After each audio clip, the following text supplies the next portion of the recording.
प्रिय साथियों, आज की यह कहानी बहुत ही दुखद होने के साथ ही साथ जीवन के एकमात्र सत्य को भी दर्शाती है। आपसे निवेदन है कि कहानी को पूरा जरूर सुनें और कृपया हमारे चैनल को भी सब्सक्राइब कर लें। आइए कहानी शुरू करते हैं। प्राचीन समय की बात है।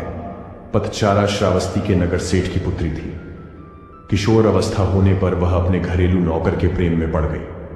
जब उसके माता पिता उसके विवाह के लिए उपयुक्त वर खोज रहे थे, तब वह नौकर के साथ भाग गई। दोनों अपरिपक्व पति पत्नी एक छोटे से नगर में जा बसे। कुछ समय बाद पतचारा गर्भवती हो गई।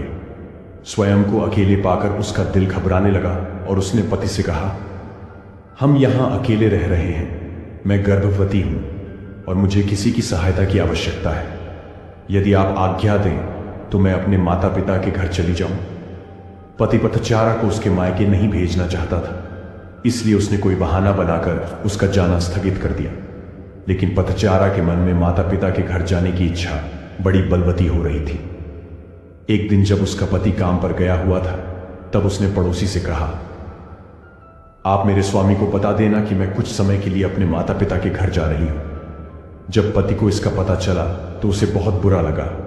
उसे अपने ऊपर ग्लानि भी हुई कि उसके कारण ही इस कुलीन कन्या की इतनी दुर्गति हो रही है। वह उसे खोजने के लिए उसी मार्ग पर चल दिया। रास्ते में पतचारा उससे मिल गई। पति ने उसे समझा बुझाकर घर वापस लिवा लिया। समय पर पतचारा को प्रसव हुआ। सभी सुखपूर्वक रहने लगे। पतचारा जब दूसरी बार गर्भवती हुई, तब पति स्वयं उसे उसके माता पिता के घर ले जाने के लिए तैयार हो गया। मार्ग में जोरों की आंधी वर्षा होने लगी। पतचारा ने पति से कहा कि वह किसी सुरक्षित स्थान की खोज करे। पति झाड़ियों से होकर गुजर रहा था, तभी उसे एक विषधर सांप ने काट लिया और वह तत्क्षण मृत्यु को प्राप्त हो गया। पतचारा अपने पति की प्रतीक्षा करती रही और ऐसे में ही उसे प्रसव हो गया।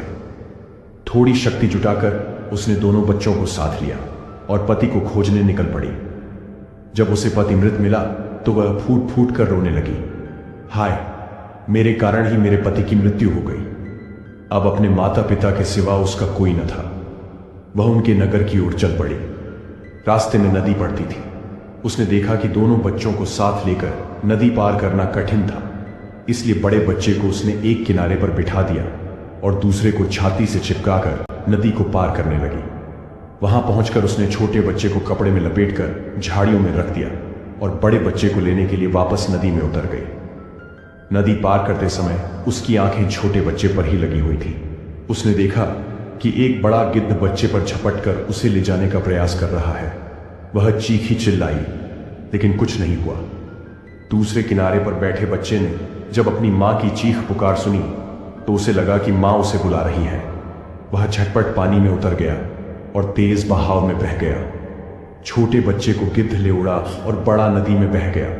उसका छोटा सा परिवार पूरा नष्ट हो गया। वह विलाप करती हुई अपने पिता के घर को चल दी। रास्ते में उसे अपने नगर का एक यात्री मिल गया, जिसने उसे बताया कि नगर सेठ का परिवार अर्थात उसके माता पिता और सभी भाई बहन कुछ समय पहले घर में आग लग जाने के कारण मर गए।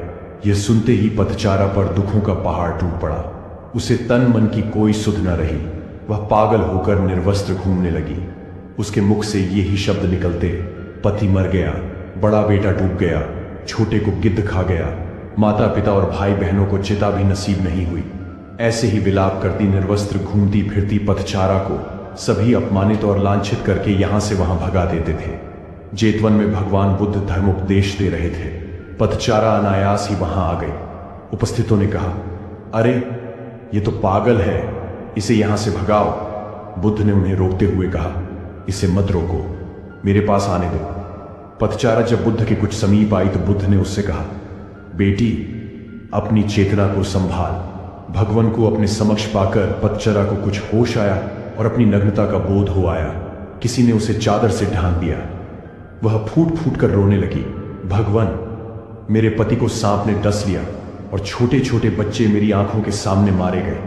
मेरे माता पिता, बंधु बांधव सभी जलकर मर गए।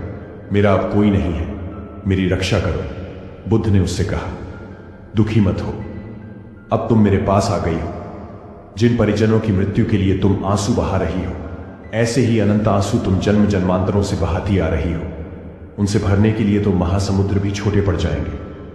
तेरी रक्षा कोई नहीं कर सकता। जब मृत्यु आती है तो कोई परिजन आदि काम नहीं आते। यह सुनकर पथचारा का शोक कुछ कम हुआ। उसने बुद्ध से साधना की अनुमति मांगी। बुद्ध ने उसे अपने संघ में शरण दे दी। धर्म के परम स्रोत के इतने समीप रहकर पथचारा का दुख जाता रहा। वह नित्य ध्यान विज्ञान की साधना में निपुण हो गई। एक दिन स्नान करते समय उसने देखा कि देह पर पहले डाला गया पानी कुछ दूर जाकर सूख गया, फिर दूसरी बार डाला गया पानी थोड़ी और दूर जाकर सूख गया, और तीसरी बार डाला गया पानी उससे भी आगे जाकर सूख गया। इस अत्यंत साधारण घटना में पथचारा को समाधिक सूत्र मिल गया।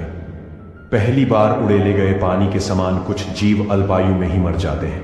दूसरी बार उड़ेले गए पानी के समान कुछ जीव मध्यम वयता में चल बसते हैं, और तीसरी बार उड़ेले गए पानी के जैसे कुछ जीव अंतिम वयस में मरते हैं। सभी मरते हैं, सभी अनित्य हैं। ऐसे में पथचारा को यह भान हुआ जैसे अनंत करुणावान प्रभु बुद्ध उससे कह रहे हैं, हां पथचारा, समस्त प्राणी मरण धर्मा है। इस प्रकार पथचारा उन बौद्ध साधिकाओं में गिनी गई जिनको निःप्रयास ही एक जीवन काल में ही निर्वाण प्राप्त हो गया।